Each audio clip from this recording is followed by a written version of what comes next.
Okay, we're back. We're back. We're back for another question segment with Mark Williams. And today we have a special guest. She's pretty good basketball player, but I think she's a better person than she actually a basketball player. She's going to introduce herself real quick, and then we're going to ask each other questions. Basically, this stemmed from a conversation I had with another trainee throughout the summer. At which point she mentioned that people should get to know us a little better as players. I said, yeah. And then people should get to know me a little bit as a trainee, as a trainer, boss, and somebody that's in charge of the whole world. All right. With that being said, introduce yourself. Who are you?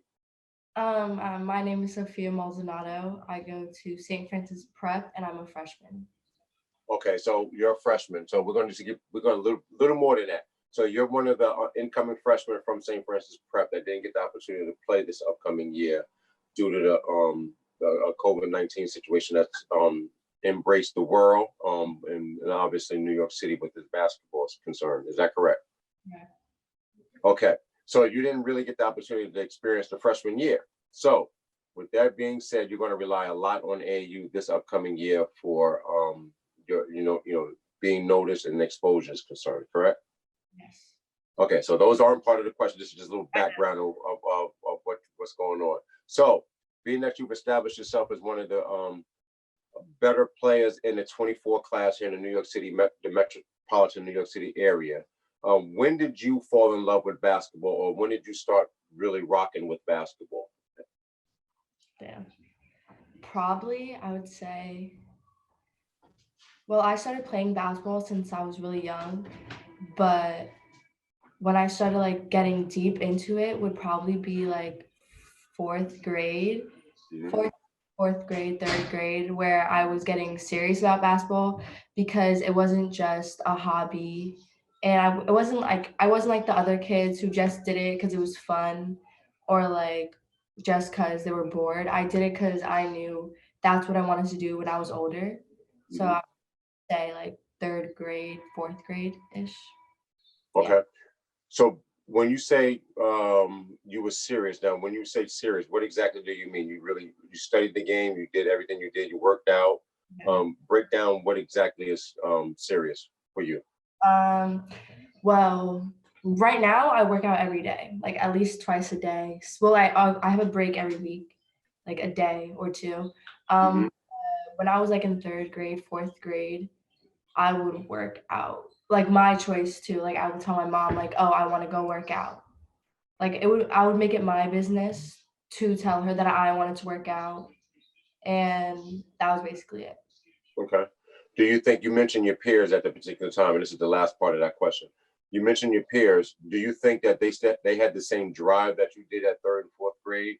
And not to put anyone under the bus, are they currently ranked in this particular class? And also maybe they might have been younger than you in the 25 class, 26 class. Are they still playing basketball basically? No, that's none of them. Actually, like maybe like three or four are still playing basketball, but besides that, no one else that I like Okay.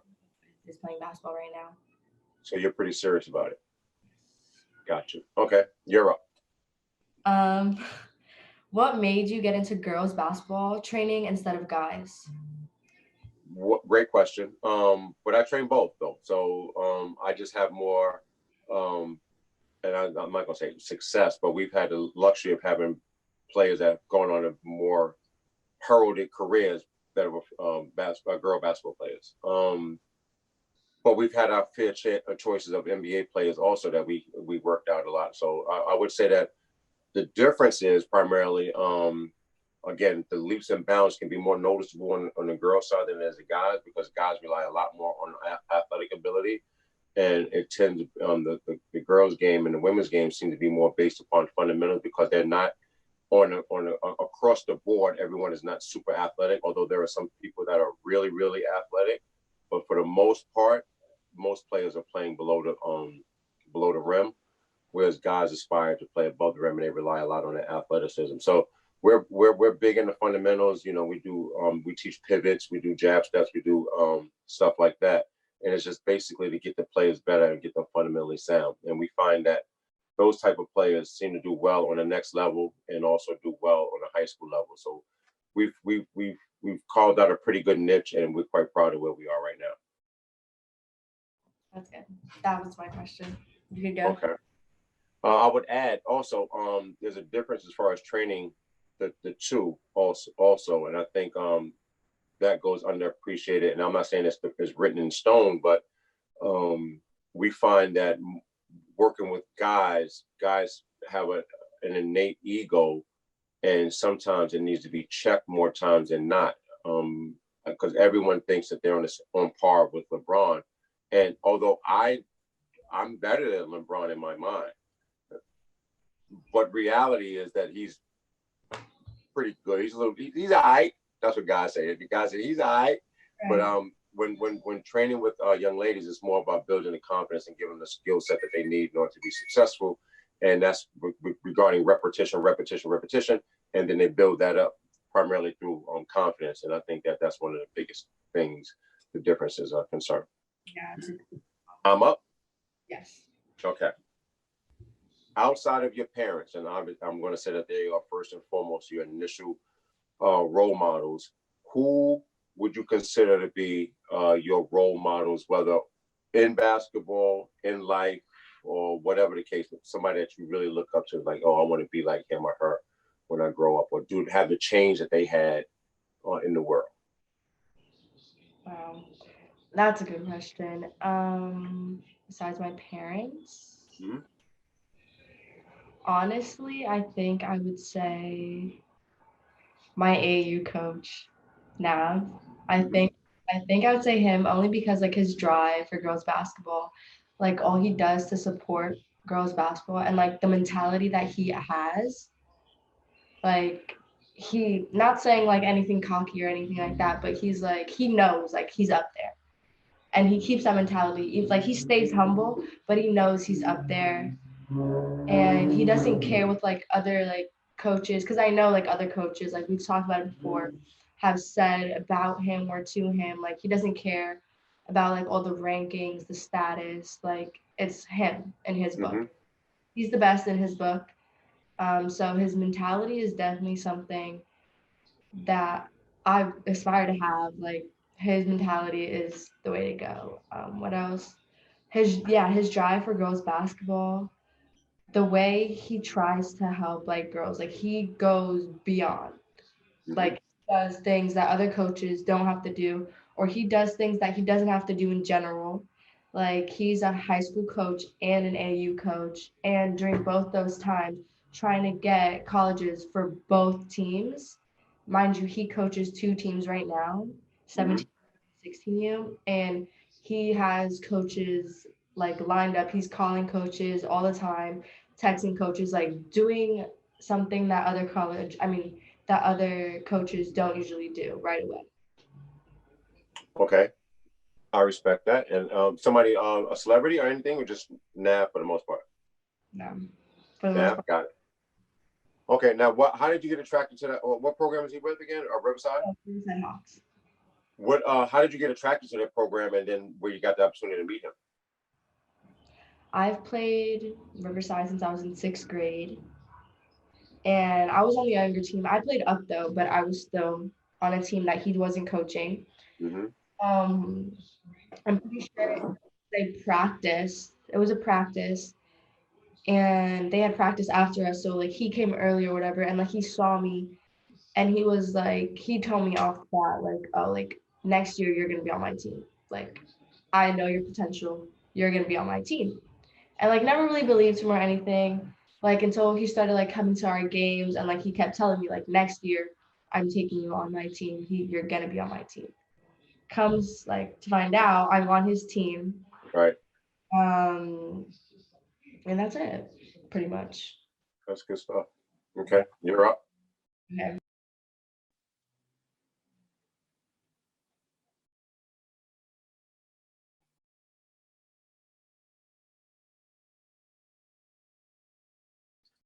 You're on mute, Sofia. What do you think is gonna happen now that they're lifting restrictions? Repeat that because I didn't catch the beginning of it. What do you think is gonna happen now that they're lifting restrictions? I would like to believe that things will go back to quote unquote normal. I don't, I honestly, being the pessimist that I am, I'm not sure that it will happen in the time frame that we expect it to. I think more times than not, things are going to be, are, you can't really schedule certain things because you don't know what's going to happen. Case in point, and I don't know when we're going to air this, but the March Madness that just finished, teams weren't able to participate primarily because two, people were found in protocol, and that obviously affected March Madness. So I would love to believe that things are going to return back to business, back to the real world or familiar world. But I'm optimistically pessimistic at the same time. I just don't foresee it happening in the near future because there's so much that involves making that happen. And I'm not sure that everyone knows exactly what the fuck is going on anyway. I think there's a lot of educated guesses. So I think we're playing it ear by ear, day by day and ear by ear. Everybody has made up a new phrase, but day by day. New shit, you gotta patent it. Ask something else. Do you think it's gonna affect AU? Um, yes. Yes. And that again, you can't necessarily prepare for what's going to happen, who's on your team, or whatever the case may be. And then you have facilities. Facilities, they may require certain things that people aren't willing to do certain things at this particular time. We again, we don't know what the F is going on. To be quite frank, and this is not that type of platform, but I'm not quite sure if the people in charge or the people the faces that we see day to day on TV, they even know what the F is going on, because if you look at I think late March they came up with the CDC changed the rules from 6 feet to 3 feet. So as far as proximity that you could be with a student in a school, at least a public school. So I think that it's a lot that's going on and that we don't know, and I think that we're trying to just figure it out and try to make do. But it's going to be very difficult, I do believe, Yeah. to return back to normal. To return back to normal. Yes, of course. That's it. That's it. Okay, I'm up. So you wrote your questions down. Mine's is kind of like flowing off the top of my head. All right, since we're in the world of current events, let's do this.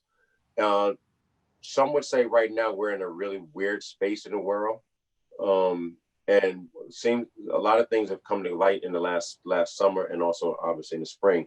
One being the equity issue, and I mean equity as far as sports is concerned, equity in the real world is concerned. What's your take on equity, and or if there is such a thing called lack of equity in the basketball world, and from young ladies to young men and all the way through? Okay, so that's good. Recently it's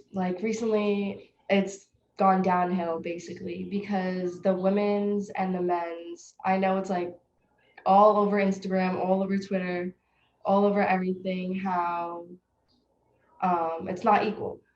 It's not equal at all. Men, you already saw like what the women have to eat, and okay, not even that bad.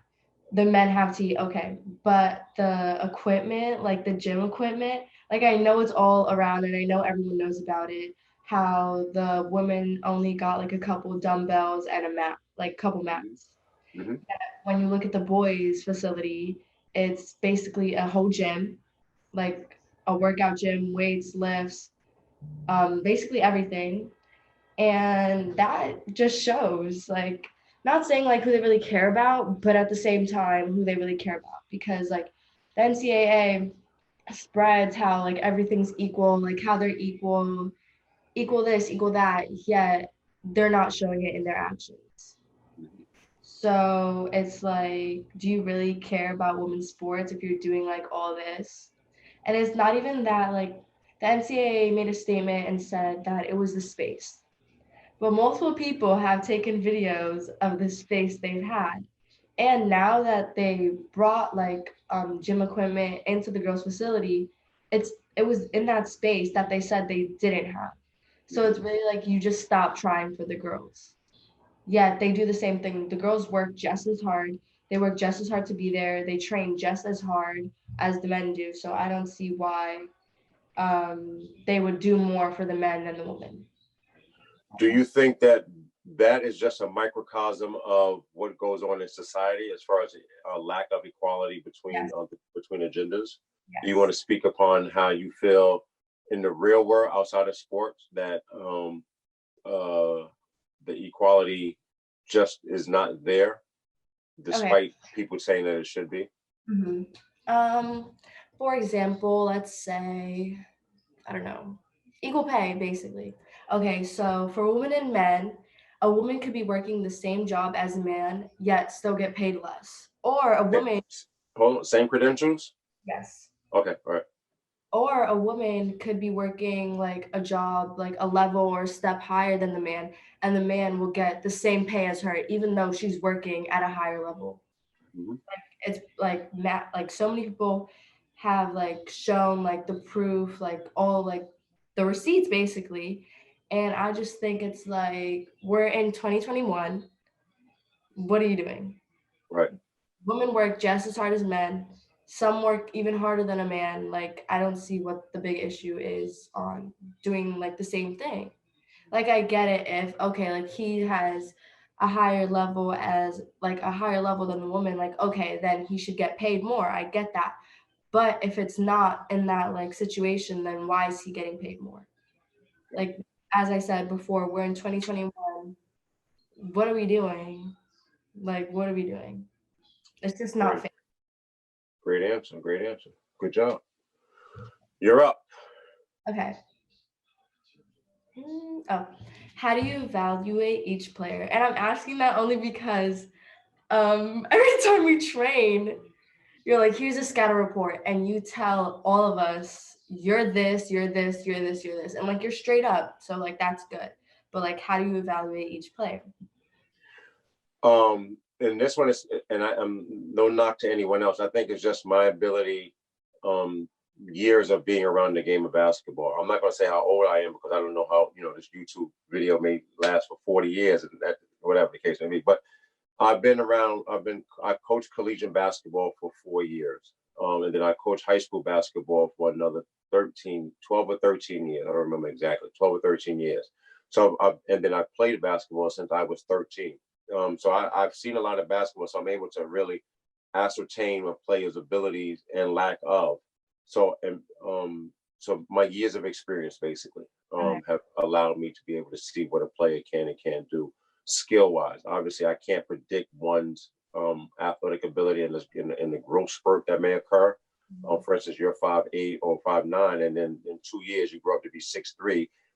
That changed your whole dynamic and your scope as far as your ceiling is concerned. So I can't predict that, but what I can speak about is a player's ability or lack of ability to do certain things on the court. Just so that for the record, the reason why I give everyone the scouting report is just so that he or she will have the opportunity to work on stuff that they need to work on. So if I say, for instance, you're a great, I think not too long ago when we worked out, I said that you're great going in and out, right hand in and out into a pull up or get into the basket, right? So if I tell the defender that whoever's guarding you, he or she, they are going to stop that. So now it's up to you as a basketball player to come up with plan B, because if they cut off your first move and you have nothing to go to, then I wasted my time in being a basketball skills instructor, and I wasted your time and stole your money. And I just don't want to be in that position where I'm doing that. So I'm going to try to make you get you better by cutting off what you can do and making you create a situation where you learn to do something that you can't necessarily do as of right now. So that's why I give out that's why I give out the scouting report, just so that people can know that they got to come up with another fucking plan to be successful. Right. Okay. That's it. That's it. That was a good. No second part of that. No, I got my answer. Oh, I got more reasons for doing that. All right. So in this one, I think that we'll make this the last one. Okay. All right. Let me think. Sofia Maldonado. All right. Who would you say? Oh, since you've been around basketball since you were in the third and fourth grade, now you're in the ninth grade, going to the 10th grade. So that's approximately 6 or 7 years of basketball.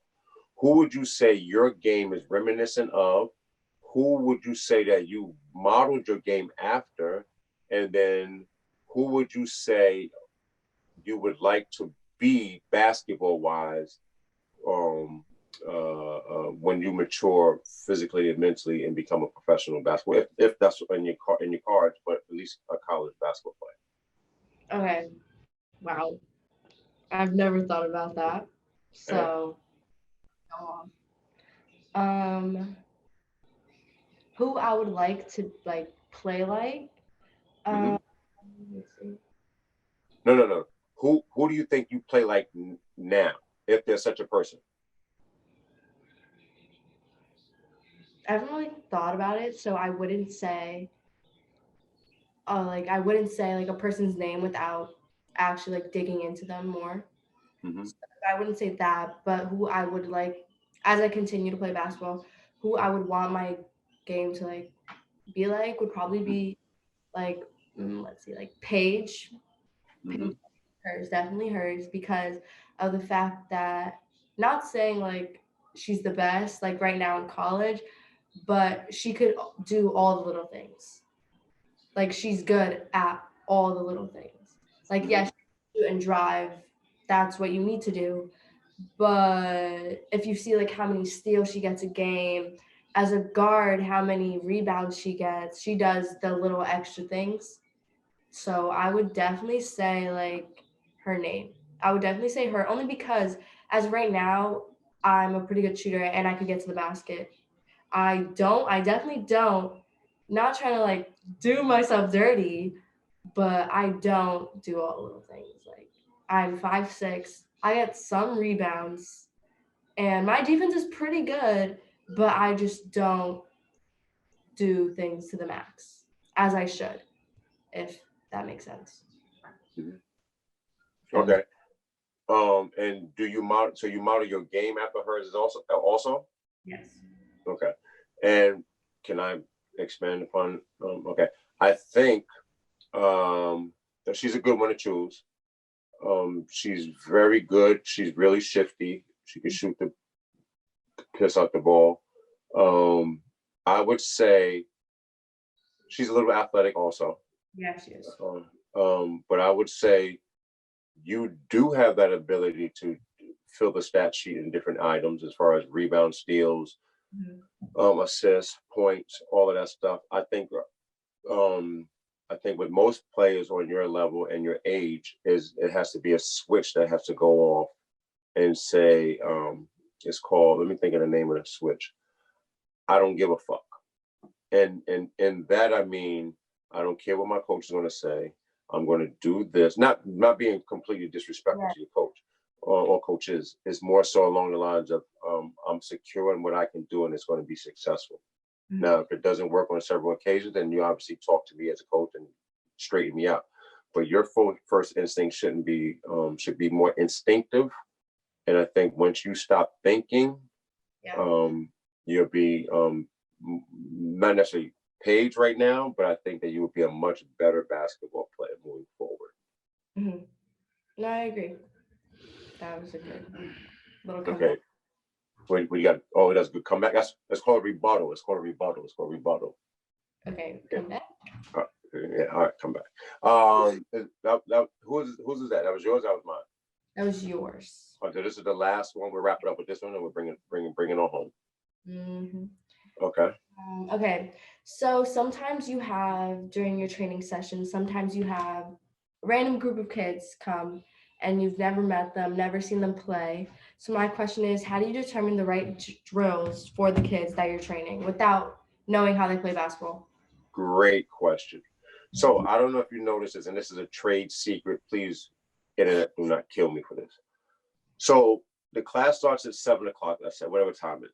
Now, obviously, because we don't have a lot of gym time, due to where we are right now in the world, so everything's blocked off. So if you notice, I allow everyone to shoot and run around for good 5 to 10 minutes, right? Mm-hmm. And that tells me, again, going back to my ability, my experience, that tells me what a person, their traits, as far as what they can do. Obviously, you're not going to go down and work on your stuff while you're warming up. but you can see what a player can and can't necessarily do just by them just warming up and just shooting, whatever the case may be. I'll tell you a perfect example, and you did it actually a couple weeks ago. And there's one player that always did this, regardless of what she was doing. She started doing, and you did it a couple weeks ago. She ran to the front of the rim and started form shooting. Yes. All right, that tells me a lot right off the rip. If you're gonna catch, just throw and shoot the ball and just walk back and forth, whatever the case may be, and never dribble the ball, that tells me a lot also.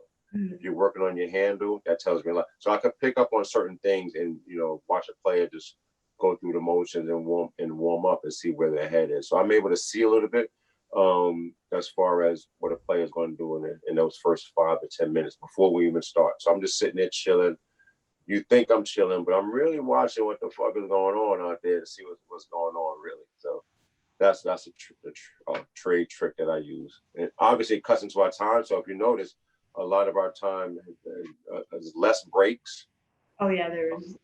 And then on the breaks, everyone I choose a select group of people to run and do different sprints. And when doing that, I'm testing their mental stability and what they can and just what they can endure. Because the sessions sometimes can be really hard and a lot of reps and stuff like that. But if you can then bang out 4 sprints, go as hard as you can, then that shows me that you have some physical toughness. Okay. I'll tell you a perfect example. Before you get to I think my last question, or I don't know. A couple weeks ago, you weren't feeling necessarily well because you had a situation with the protocol, but you wasn't at your normal strength, and innately after the break, before the break, you just started doing the sprints. Yes. So I think on our end as skill trainers, it's not necessarily create the best basketball player, but allow that person the mental toughness to be able to go into the real world and deal with adversity and then become a better person from doing that. In basketball or any sport for that matter allows such a thing to happen. So by you doing that showed me a lot on you, and that's why I'm really hard on you, and there's a lot of other people I'm really hard on because I know that you have the potential to do X, Y, Z. So that's why a long tangent way of saying you're still a bum. Yes. You, the one who smacked the ball yesterday. All right, so we're gonna wrap this up. This is another episode of questions. Today we had a rising sophomore, class of 2024. She plays for Riverside Church here in New York City. Her name is Sofia Maldonado, spelled with an F, not a PH. Yeah, any closing words? No, thank you for having me. That's it. Thank you for answering the questions truthfully, forthrightfully, and honestly. Making up words. I don't know about that middle word. I don't know about that one. But no, but in all honesty and all sincerity, I appreciate you being a guest. And this is Questions with Mark Williams, and get to know Sofia Maldonado, class of 2024. Thank you. Bye-bye.